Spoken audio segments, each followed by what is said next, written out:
Hello student, structure of atom का video number 8 है। Last video में हम डिस्कस कर रहे थे रदरफोर्ड के परमाणु मॉडल के बारे में। तो रदरफोर्ड के परमाणु मॉडल को रदरफोर्ड का नाभिकीय परमाणु मॉडल भी कहते हैं। और रदरफोर्ड ने जो अपना परमाणु मॉडल बनाया वो अपने अल्फा कणों के प्रकीर्णन प्रयोग के आधार पर, अर्थात नाभिक की खोज के द्वारा या नाभिक की खोज का जो एक्सपेरिमेंट था उसके बेसिस पे उन्होंने जो है परमाणु का मॉडल बनाया रदरफोर्ड ने। अब उन्होंने अपने परमाणु मॉडल में क्या क्या बातें कही हमको ये देखना है। सबसे पहले उन्होंने ये कहा कि परमाणु जो है वो अति सूक्ष्म, गोलाकार और विद्युत उदासीन कण है। और ये बात थॉमसन ने भी अपने परमाणु मॉडल में कहा था कि परमाणु अति सूक्ष्म, गोलाकार और विद्युत उदासीन कण होता है। तो सबसे पहला पॉइंट इन्होंने यही कहा कि एटम्स आर वेरी स्मॉल, परमाणु अति सूक्ष्म, atoms are very small, spherical and electrically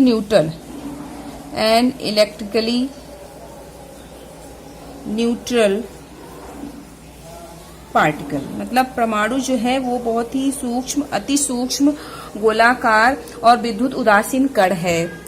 इतनी बात थॉमसन ने भी कहा था और ये चीज रदरफोर्ड ने भी अपने परमाणु मॉडल में कहा। लेकिन इसके आगे उन्होंने ये कहा कि परमाणु जो है अति सूक्ष्म, गोलाकार और विद्युत उदासीन कण है जो कि दो भागों से मिलकर बना हुआ। मतलब परमाणु के दो भाग, उन्होंने बताया कि परमाणु दो भागों में बटा हुआ है, वो दो भागों से मिलकर के बना हुआ है। कहने का मतलब which consist of two parts, परमाणु के दो भाग हैं। परमाणु, ये चीज जो है इस बात को थॉमसन ने अपने परमाणु मॉडल में नहीं कहा था। रदरफोर्ड ने कहा कि परमाणु दो भागों से मिलकर बना हुआ, अर्थात परमाणु के दो भाग हैं। कौन कौन से? पहला उन्होंने कहा कि पॉजिटिव चार्ज न्यूक्लियस, धनावेशित नाभिक। पहला भाग, परमाणु का जो पहला भाग है वो है पॉजिटिवली चार्ज न्यूक्लियस, धनावेशित नाभिक। पहला भाग जो है उसको उन्होंने कहा कि परमाणु का जो पहला भाग है वो है धनावेशित नाभिक। और दूसरा भाग उन्होंने कहा कि परमाणु नाभिक के बाहर का वह स्थान जहां पर इलेक्ट्रॉन उपस्थित होता है, space around nucleus where electrons are present, जहां पर इलेक्ट्रॉन के पाए जाने की संभावना अधिक होती है। तो रदरफोर्ड ने अपने परमाणु मॉडल में कहा कि जो है एटम, वो परमाणु जो है अति सूक्ष्म, गोलाकार और विद्युत उदासीन कण है जो दो भागों से मिलकर बना हुआ है। पहला भाग उन्होंने कहा कि परमाणु का जो पहला भाग है वो है धनावेशित नाभिक, और नाभिक के बाहर का वह क्षेत्र जहां पर इलेक्ट्रॉन पाया जाता है। मतलब परमाणु के अंदर के भाग को उन्होंने दो भागों में बांट दिया। एक को उन्होंने कहा नाभिक, और नाभिक के बाहर वाला क्षेत्र जहां पर इलेक्ट्रॉन रहता है। मतलब उन्होंने पहले ही पॉइंट में ये बात स्पष्ट रूप से कह दी कि नाभिक के अंदर इलेक्ट्रॉन नहीं होता, बल्कि इलेक्ट्रॉन नाभिक के बाहर होता है। क्लियर है? नेक्स्ट पॉइंट नंबर 2, दूसरे पॉइंट में उन्होंने क्या कहा? दूसरे पॉइंट में उन्होंने कहा कि परमाणु का जो धनावेशित भाग है, परमाणु का समस्त धनावेशित भाग और समस्त द्रव्यमान जो है वो परमाणु के केंद्र में उपस्थित होता है, जिसे नाभिक कहते हैं। Most of the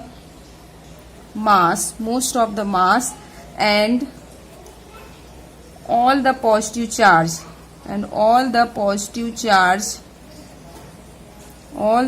charge of atom. मतलब समस्त द्रव्यमान और सभी धनावेशित भाग किसी भी एटम का, of an atom is concentrated in centre of atom, या is concentrated in a very small region called nucleus. या सिंपली कह सकते हैं कि मोस्ट ऑफ द मास, परमाणु का समस्त द्रव्यमान और सभी धनावेशित भाग जो है ऑफ एन किसी भी परमाणु का, वो परमाणु के सेंटर में उपस्थित होता है। इस charge of atom is present in the centre of atom which is called nucleus. Clear, which is called nucleus. क्योंकि परमाणु, पहले ही देखिए इस बात को ध्यान देंगे कि रदरफोर्ड अपने परमाणु मॉडल में क्या कहने की कोशिश कर रहे हैं। पहले पॉइंट में रदरफोर्ड ने कहा कि परमाणु जो है बहुत ही सूक्ष्म, अति सूक्ष्म, गोलाकार और विद्युत उदासीन कण है जो कि दो भागों से बना हुआ है। पहले भाग को उन्होंने कहा कि धनावेशित नाभिक, मतलब पहला परमाणु के दो भाग हैं, एक पहला भाग है नाभिक और दूसरा भाग है कि वो भाग नाभिक के बाहर का वो क्षेत्र जहां पर इलेक्ट्रॉन उपस्थित है। दूसरे पॉइंट में वो न्यूक्लियस के बारे में कह रहे हैं। दूसरे पॉइंट में क्योंकि अब उन्होंने स्पष्ट कह दिया कि परमाणु के दो भाग हैं, एक न्यूक्लियस है, एक नाभिक है और एक दूसरा नाभिक के बाहर का क्षेत्र जहां पर इलेक्ट्रॉन रहता है। तो दूसरे पॉइंट में उन्होंने पहले नाभिक को डिफाइन किया कि नाभिक क्या है या नाभिक में क्या होता है। तो उन्होंने ये कहा कि परमाणु का समस्त द्रव्यमान और पूर्ण धनावेशित भाग जो है, सभी धनावेशित भाग और समस्त द्रव्यमान जो है वो परमाणु के केंद्र में उपस्थित होता है, जिसे नाभिक कहते हैं। अगर पूछा जाए कि नाभिक किसे कहते हैं तो आप उसको सिंपली डिफाइन कर सकते हैं कि परमाणु का समस्त द्रव्यमान और धनावेशित भाग परमाणु के केंद्र में उपस्थित होता है, जिसे हम नाभिक कहते हैं। यानी कि जो नाभिक होता है, परमाणु का नाभिक, परमाणु का जो न्यूक्लियस है वो धनावेशित होता है। क्लियर, परमाणु का जो नाभिक है वो कैसा होता है, वो धनावेशित होता है, क्योंकि कह रहे हैं कि समस्त धनावेशित भाग जो है वो कहां पर उपस्थित है, परमाणु के केंद्र में। अब आप थोड़ा दिमाग में रखिए, क्योंकि इलेक्ट्रॉन, प्रोटॉन, न्यूट्रॉन आपको पता है। अब आपको पता है कि इलेक्ट्रॉन पर ऋणावेशित चार्ज होता है और प्रोटॉन पे धनावेशित, न्यूट्रॉन उदासीन है। इसका मतलब, और ये तीनों ही मूल कण परमाणु के अंदर पाए जाते हैं। और न्यूट्रॉन कहीं भी पाया जाए उसका मतलब नहीं है, उसको हम देखेंगे, अभी बताएंगे कहाँ है। लेकिन न्यूट्रॉन क्योंकि न्यूट्रल है तो उसके ऊपर चार्ज का कोई इफेक्ट नहीं पड़ेगा, लेकिन प्रोटॉन धनावेशित है और इलेक्ट्रॉन ऋणावेशित है। और रदरफोर्ड ने अपने पहले ही पॉइंट में कह दिया कि इलेक्ट्रॉन जो है वो नाभिक के बाहर होता है, इसका मतलब इलेक्ट्रॉन नाभिक के अंदर नहीं है। अब बचा क्या, प्रोटॉन। वो कह रहे हैं कि नाभिक धनावेशित है, तो नाभिक धनावेशित इसलिए क्योंकि वो प्रोटॉन, पूरा का पूरा प्रोटॉन जो है वो नाभिक के अंदर होता है। इसका मतलब उन्होंने ये स्पष्ट बात कह दी कि परमाणु के अंदर प्रोटॉन परमाणु के नाभिक में उपस्थित होता है, जिसकी वजह से परमाणु का नाभिक जो है वो धनावेशित है। क्लियर, आई बात समझ में। नेक्स्ट देखेंगे पॉइंट नंबर 3, तीसरे पॉइंट में वो क्या कह रहे हैं, कॉल्ड न्यूक्लियस। अच्छा, थोड़ा सा यहाँ पे एक चीज और कि परमाणु का जो नाभिक है, रेडियस ऑफ न्यूक्लियस,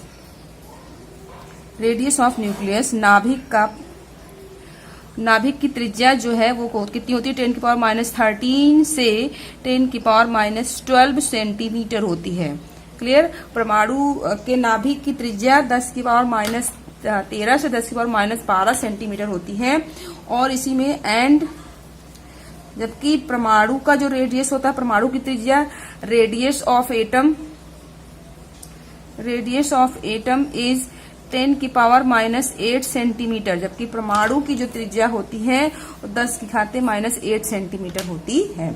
तो परमाणु के नाभिक की त्रिज्या इतनी है और परमाणु की त्रिज्या इतनी होती है। क्लियर, अब आ जाएंगे पॉइंट नंबर 3 में। अब ये क्या कह रहे हैं कि परमाणु में जो इलेक्ट्रॉन है, अब चूंकि नाभिक की बात उन्होंने कर दी, अब इलेक्ट्रॉन की बात करेंगे। तो जो परमाणु में इलेक्ट्रॉन है वो धनावेशित भाग के चारों ओर अपेक्षाकृत अधिक दूरी पर विभिन्न कक्षाओं में घूमता रहता है। मतलब इलेक्ट्रॉन जो है वो नाभिक के बाहर होता है और नाभिक के बाहर विभिन्न कक्षाओं में घूमते रहते हैं। तो इन एटम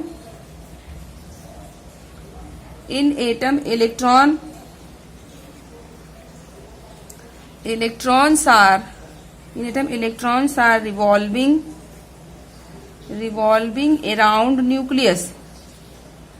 परमाणु में एटम जो है वो नाभिक के चारों तरफ घूमते रहते हैं। In atom electrons revolving around nucleus at very high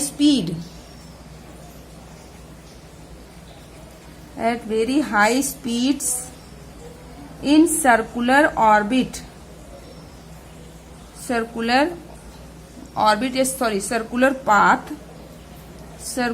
path which is called, उसे हम क्या कहते हैं, called orbit, इसे हम ऑर्बिट कहते हैं। क्लियर है, उसे हम क्या कहते हैं, ऑर्बिट कहते हैं। कि परमाणु में जो इलेक्ट्रॉन है वो नाभिक के चारों तरफ जो है विभिन्न वृत्तीय कक्षाओं में घूमते रहते हैं, जिसको हम कक्षाएं, ऑर्बिट कहते हैं। तो परमाणु में इलेक्ट्रॉन कहाँ पर रहते हैं, इलेक्ट्रॉन नाभिक के बाहर होते हैं, नाभिक के बाहर वो ऑर्बिट्स में घूमते रहते हैं। क्लियर, नेक्स्ट पॉइंट नंबर 4, अगला पॉइंट देखेंगे कि अगले पॉइंट में रदरफोर्ड क्या कह रहे हैं। अगले पॉइंट में रदरफोर्ड क्या कह रहे हैं कि जो टोटल नंबर ऑफ इलेक्ट्रॉन है किसी भी परमाणु में, इलेक्ट्रॉनों की संख्या परमाणु नाभिक पर स्थित धनावेश की संख्या के बराबर होता है। मतलब वो ये कहना चाह रहे हैं कि किसी भी परमाणु में इलेक्ट्रॉनों की संख्या जो है वो प्रोटॉनों की संख्या के बराबर होती है। तो कह रहे हैं कि total number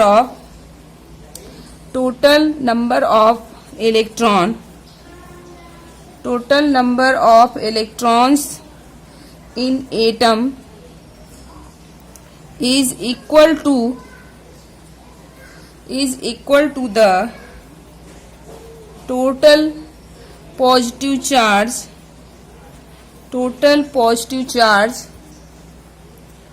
present on the nucleus. Total positive charge present on the nucleus,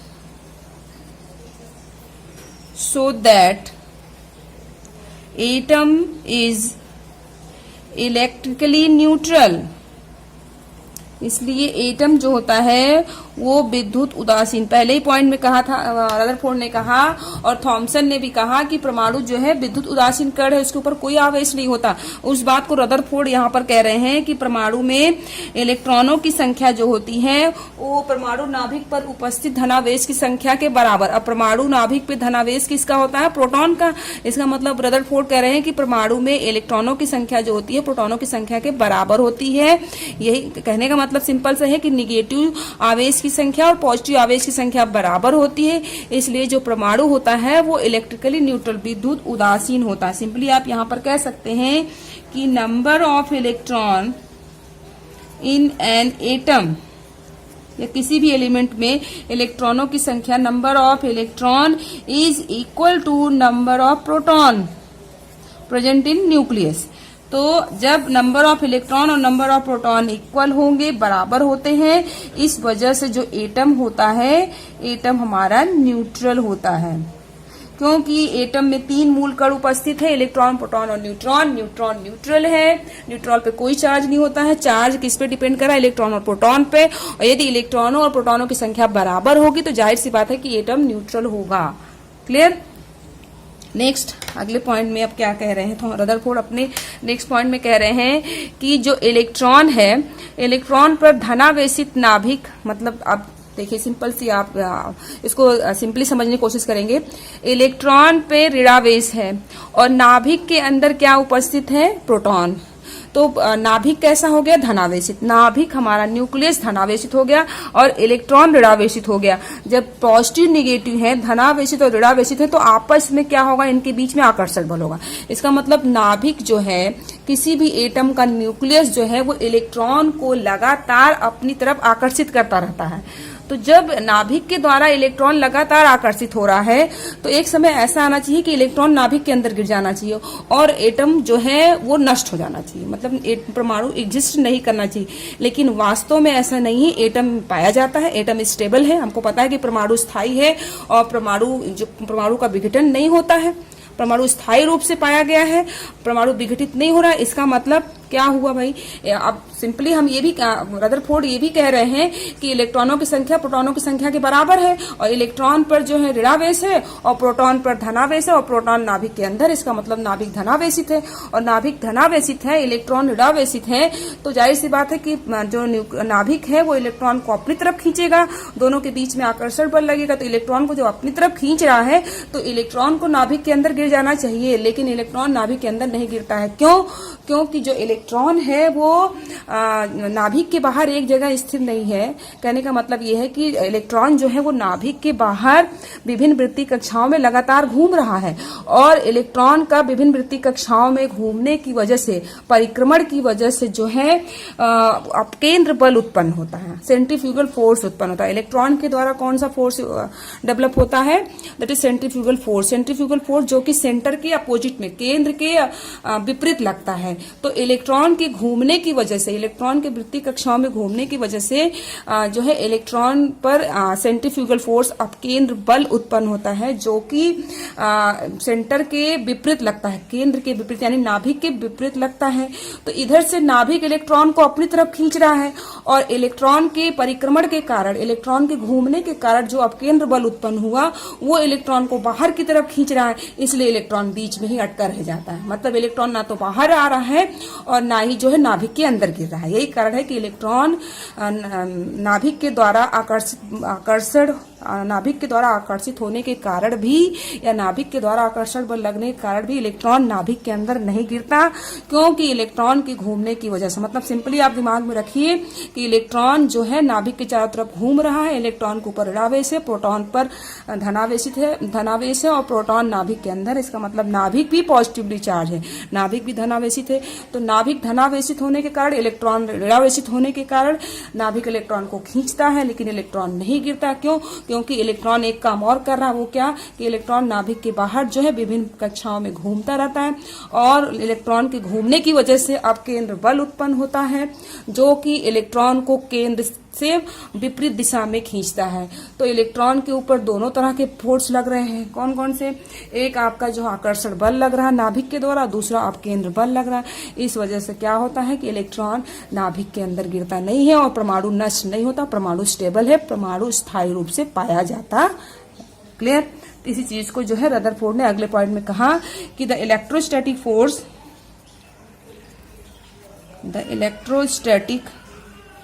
force या फोर्स ऑफ अट्रैक्शन कह सकते हैं, electrostatic force of attraction between किसके बीच में? Between electrons and the nucleus, between electron and the nucleus, but electron do not, लेकिन electron जो है do not fall, नहीं गिरता है। Electron do not fall into nucleus, मतलब इलेक्ट्रॉन और नाभिक के बीच में आकर्षण बल लगता है, लेकिन फिर भी इलेक्ट्रॉन नाभिक के अंदर नहीं गिरता है। क्यों नहीं गिरता है? because nucleus is balanced by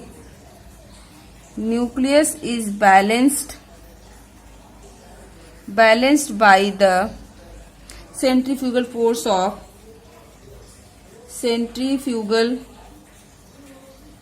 force acting on the revolving electron। Clear? Simple सा कह रहा है, सिंपल से शब्दों में हम आपको इसको बताएं कि सिंपल शब्दों में रदरफोर्ड ये कह रहे हैं कि नाभिक और इलेक्ट्रॉन के बीच में, इलेक्ट्रॉन और नाभिक के बीच में इलेक्ट्रोस्टैटिक फोर्स मतलब आकर्षण बल लगता है, लेकिन नाभिक के अंदर इलेक्ट्रॉन जो है वो नाभिक के अंदर नहीं गिरते हैं, क्योंकि न्यूक्लियस जो है वो बैलेंस हो जाता है, क्योंकि जो इलेक्ट्रॉन के घूमने की वजह से सेंट्रीफ्यूगल फोर्स अर्थात अब केंद्र बल उत्पन्न हो रहा है, जो कि नाभिक को इलेक्ट्रॉन को नाभिक में गिरने से बचाता है और जिस वजह से परमाणु स्थायी है और ये पाया जाता है, परमाणु नष्ट नहीं होता है। क्योंकि यदि इलेक्ट्रॉन नाभिक के अंदर गिर जाए तो परमाणु नष्ट हो जाएगा, बट ये चीज नहीं होता है। क्लियर? आई बात समझ में? नेक्स्ट अब क्या कह रहे हैं? रदरफोर्ड कह रहे हैं कि रदरफोर्ड मॉडल को एक चीज और, रदरफोर्ड मॉडल को एक नाम से और कहा गया। यहाँ पर ये हो गए रदरफोर्ड मॉडल के जो है इंपॉर्टेंट पॉइंट्स। रदरफोर्ड ने अपने परमाणु मॉडल में क्या क्या बातें उन्होंने कही। अब इन सब बातों के आधार पर रदरफोर्ड ने कहा कि रदरफोर्ड मॉडल को हम और किस नाम से जानते हैं? तो रदरफोर्ड मॉडल इज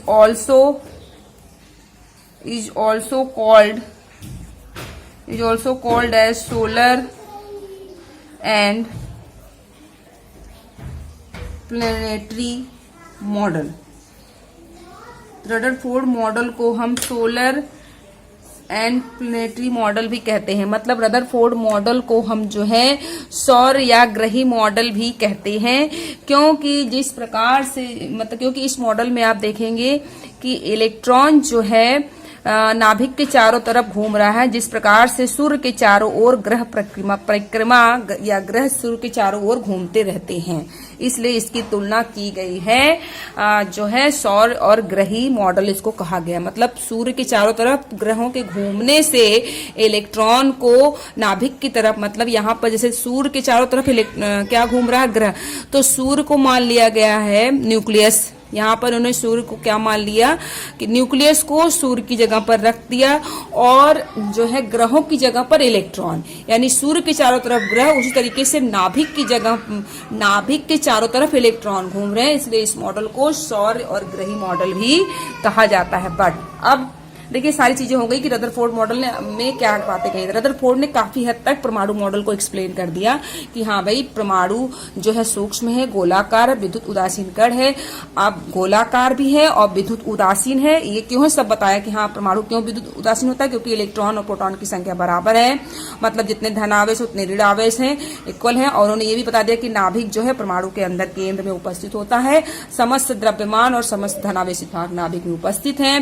फिर उन्होंने ये भी कहा कि इलेक्ट्रॉन नाभिक के बाहर है और विभिन्न वृत्तीय कक्षाओं में घूमता रहता है, जिसकी फिर भी इलेक्ट्रॉन नाभिक के अंदर नहीं गिर रहा है। सारी बातें इन्होंने एक्सप्लेन की। बट फिर भी इनके रदरफोर्ड के मॉडल में भी कुछ कमियां रह गई। उस कमियों को उन सभी आप देखेंगे क्या कमियां रह गई थी रदरफोर्ड के मॉडल में।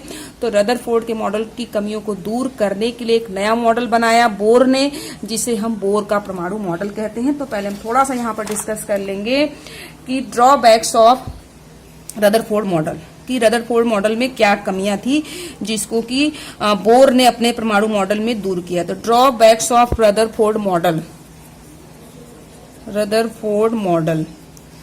रदरफोर्ड के परमाणु मॉडल की कमियां। ड्रॉबैक का मतलब कमियां, क्या उसमें कमियां थी तो पहले देखेंगे। फर्स्ट, रदरफोर्ड मॉडल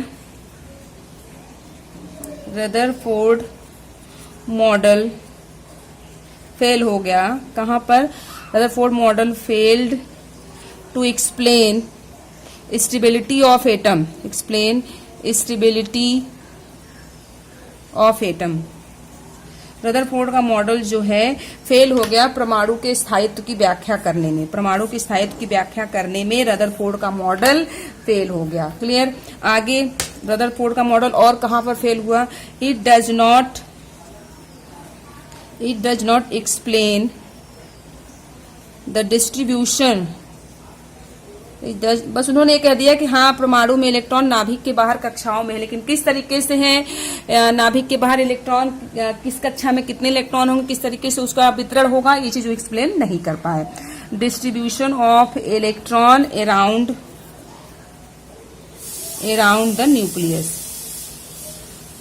तो रदरफोर्ड का मॉडल जो है वो नाभिक के बाहर इलेक्ट्रॉनों के वितरण को एक्सप्लेन करने में फेल रहा। इसके अलावा अगला है रदरफोर्ड मॉडल फेल्ड हो गया, अनसक्सेस रहा, नहीं सफल हो पाया। Explain line spectrum of atom.